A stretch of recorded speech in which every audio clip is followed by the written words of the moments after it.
아프리카 지부티의 미군 기지 캠프 르모니어입니다. 미국은 해외 500여 곳의 군사 기지를 유지하고 있습니다. 남극을 제외한 모든 대륙에 군사 기지를 가지고 있습니다. 지부티는 한국인에게 국명조차 생소한 나라지만 과거 식민지를 경영해본 웬만한 전통적 강대국들은 모두 여기에 군사 기지를 가지고 있습니다. 세계 각국이 군사 기지를 유지하면서 각축을 벌이고 있습니다.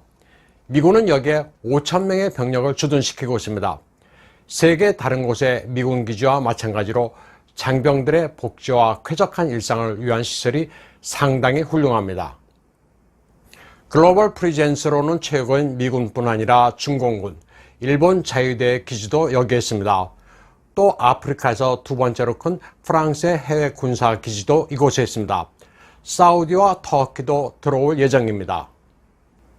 과거 프랑스의 식민지였던 지부티는 바게트와 와인, 거리면까지 프랑스의 문화적 색채가 강한 곳입니다. 현지인들도 프랑스어를 곧잘 구사합니다. 아랍과 아프리카 문화도 공존합니다. 각국의 군사 기지가 있어서인지 곳곳에 감시 카메라가 많이 설치되어 있습니다. 지부티는 석유도 없고 천연 자원도 부족한 나라지만 지정학적으로는 천혜의 조건을 갖추고 있습니다. 지부티는 면적이 23,000평방킬로미터, 인구는 90만 명 정도로 아프리카에서 세 번째로 작은 나라입니다. 북서남쪽으로 각각 에리트리아, 이디오피아, 소말리아와 접하고 있습니다. 홍해와 아덴만의 길목입니다. 또 예멘과 마주보는 밥 엘 만뎁 해협은 하루 4,800만 배럴의 원유가 통과하는 요충지입니다. 미국과 프랑스, 이태리, 일본, 중공, 스페인의 군사 기지도 각축을 벌이고 있습니다. 소말리아와의 국경선을 획정한 옛 식민 종주국 프랑스로서는 외인 부대가 주둔하는 이 작은 나라의 기지가 자존심의 상징입니다. 1977년 지부티 독립 이래 1,500병력을 유지하고 있습니다. 미국은 9.11 테러 공격이 있은 직후 아프리카 사령부에 영구 주둔군이 위치하고 있습니다. 미군은 이곳을 기반으로 소말리아, 이라크, 시리아, 예멘을 작전 범위로 하고 있습니다. 2013년의 경우 16대 무인기가 이곳에서 발진했습니다. 이태리도 2013년에 300명의 병력을 배치했습니다. 2011년 7월에는 일본 자유대가 기지를 개설했습니다. 일본 최초의 장기 주둔 해외 군사기지로 해상 자유대 병력 600명을 수용하는 규모입니다. 이에 질세라 중공도 2017년 5억 9천만 달러의 비용을 지불하고 지부티에 들어왔습니다. 보시는 화면은 지부티의 중공 해군 기지입니다. 지부티는 전략적 요충지라는 장점을 살려 적극적으로 외국 군사 기지를 유치하고 있습니다. 군 기지 부지 임대 수입으로 매년 3억 달러를 봅니다. 지부티에 최근 가장 공을 들이고 있는 나라는 중공입니다. 지부티는 아프리카의 뿔에 제2의 두바이를 건설하겠다면서 항구와 자유무역지대 건설을 추진하고 있습니다. 지부티는 이를 위해 중국 수출입은행으로부터 9억 7,500만 달러를 빌리기도 했습니다. 중공은 지부티의 철도 사업에도 진출하고 있습니다. 지부티의 중공군 해군 기지는 전 세계를 목표로 군사력을 투사하겠다는 야심이 드러나 있습니다. 아프리카는 과거 명나라 때 정화 제독이 항해하고 돌아온 것으로 이른바 해군몽의 상징적인 지역입니다. 그런데 이 같은 중공의 군사적 야심에 대응하기 위해 인도와 일본이 손을 맞잡았습니다. 일본, 인도 양국은 9월 10일 자유대와 인도군 간에 ACSA를 체결했습니다. ACSA는 Acquisition and Cross-Serving Agreement의 약자로 상호 물자 서비스 교환 협정입니다. 동맹군 간의 식량과 탄약, 운수, 항만의 사용을 서로 주고받기로 한 것입니다.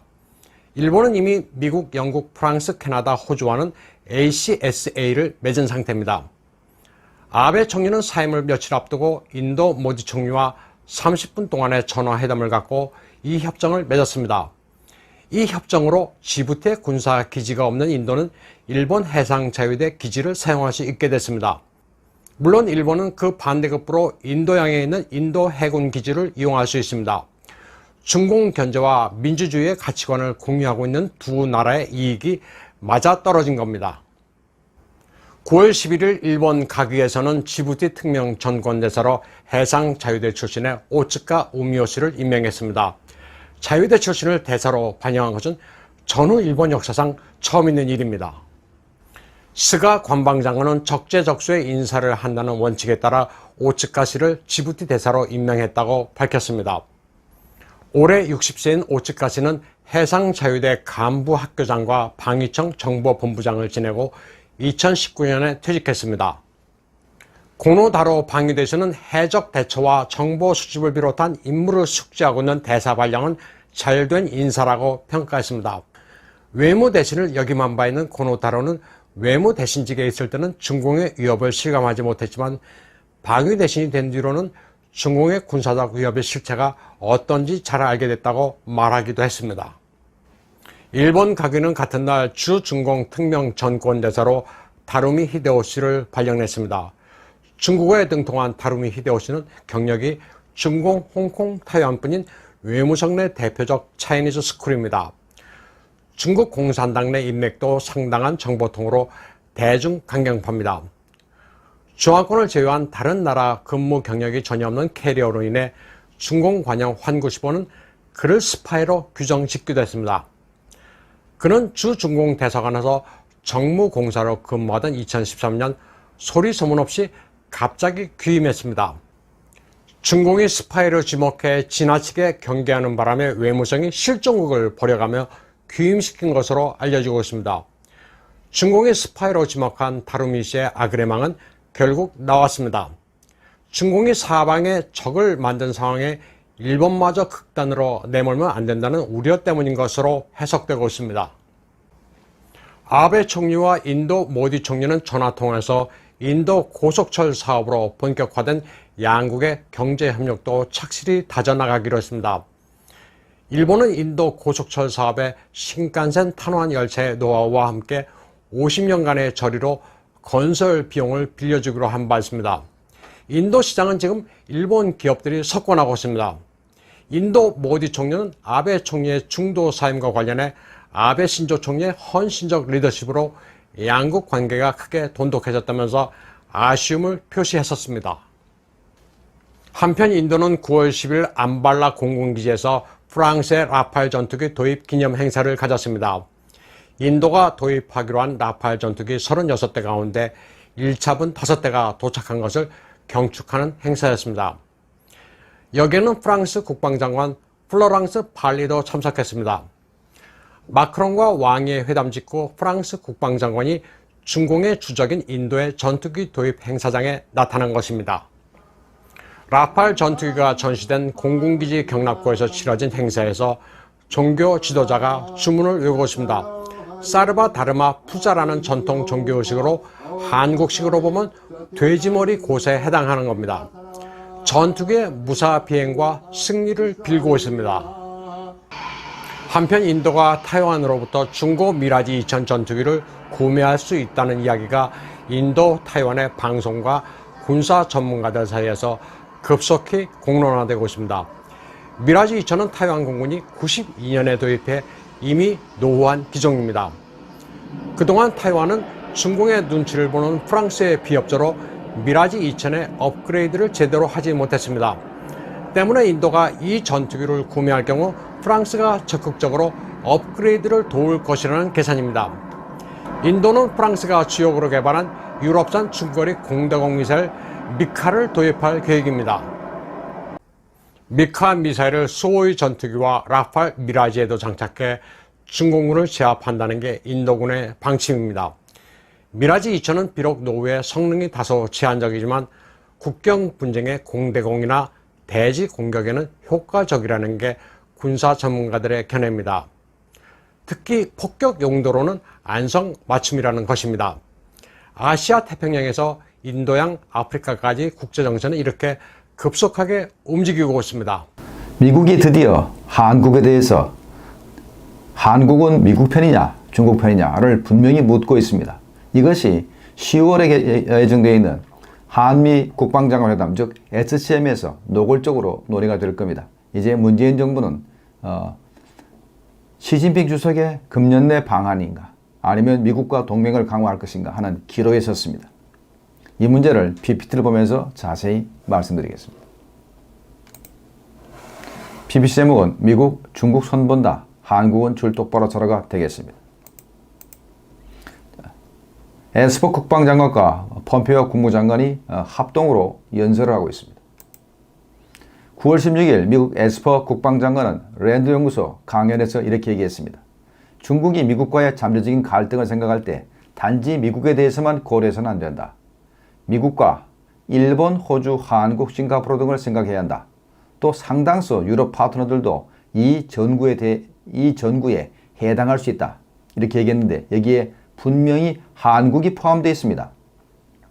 자, 이것은 어떻게 해석되냐면 미국과 중국이 군사적 대결을 벌일 경우 한국을 비롯해서 안보 체계로 엮인 동맹국들이 미국 편에 반드시 서야 한다는 요구라고 해석할 수 있습니다. 미국은 중국 압박에 미온적인 한국에 대해서 메시지를 보내는 것입니다. 한국에 대한 강력한 압박이라 봐야 되겠습니다. 미국의 구체적 중국 압박 요구는 10월 달 워싱턴 개최 한미 안보협의회에서 제기될 가능성이 있습니다. 주한미군 방위비 분담금 인상 문제, 전시작전 통제권 전환 등 양국 현안에 더해서 미국의 대중국 포위망인 쿼드는 미국, 일본, 호주, 인도입니다. 쿼드에 한국 동참을 요구할 것입니다. 문재인 정부가 시진핑 연내 방안을 추진하는데 미국이 한국은 미국 편인가를 묻고 있는 것입니다. 에스퍼 장관은 중국을 겨냥한 해군력 증강을 공식화했습니다. 미국은 규모로는 세계 최대로 평가받는 중국 해군력의 우위를 점하기 위해서 게임 체인저 입장에서 25년간 수백억 달러를 투입할 예정입니다. 에스퍼 장관은 함대의 함정을 현재 293척에서 2045년까지 355척으로 확대하는 등 미국의 해군력을 전면적으로 재검토하는 해군력 증강 계획을 마련했습니다. 에스퍼 연설은 7월달 폼페이오 연설과 매칭됩니다. 이번 연설은 지난 7월 폼페이오 국무장관의 닉슨 도서관 연설과 짝을 이룹니다. 폼페이오 연설이 국제정치 차원의 대전환을 선언한 것이라면 에스퍼 연설은 이를 뒷받침하는 무력 선언입니다. 자, 그러면 폼페이오 연설의 요지를 보겠습니다. 1972년 국교 정상화 이후 미국은 선의를 가지고 중국의 개방과 성장을 도왔는데 중국이 배신했다. 공산당이 자기 나라는 물론 주변국의 민주화와 자유화를 억압하고 미국의 선진 기술을 훔치는 등 공정무역과 자유경쟁에도 해악을 끼치고 있다. 그래서 48년을 지켜온 호의적 포용, 인게이지먼트 정책을 버리고 적대적 봉쇄, 컨테인먼트 정책으로 다시 돌아가겠다. 이렇게 폼페이오가 연설했습니다. 이거는 인게이지먼트에서 컨테인먼트라는 것은 구소련을 봉쇄한 것과 똑같은 정책을 중국에 쓰겠다는 겁니다. 자, 그 다음은 에스퍼 장관의 연설을 보겠습니다. 에스퍼 장관의 연설은 중국을 보는 기본 시각은 폼페이오 장관과 똑같습니다. 미국이 9.11 테러 이후에 지난 20년간 이슬람 과격 세력을 발본색곡하는 전투를 벌이는 동안 중국이 적대적인 군사강국으로 성장했다고 판단하고 있습니다. 테러리스트와의 전쟁이 일단락된 상황에서 그동안 소홀히 했던 국가 차원의 적대 세력에 대응하는 무력 재정비에 나서겠다는 것입니다. 이 역시 20년 만에 대전환을 선언한 것입니다. 중국 봉쇄의 핵심 전략은 무기 첨단화와 포위 동맹이 되겠습니다. 무력 최첨단의 요체는 AI, 인공지능이 되겠습니다. 사람이 없는 무인 전투기와 무인 잠수함을 파견하는 겁니다. 군인은 미국 본토 벙커에서 오락하듯 전투 로봇을 조종을 하고 남중국해에서 무력 충돌이 벌어져도 인명 손실은 없을 것입니다. 인도 태평양을 방어하기 위한 해군력 강화에 미군은 집중하게 될 것입니다. 이를 위해서 필요한 것은 IT 기술과 정보 기술입니다.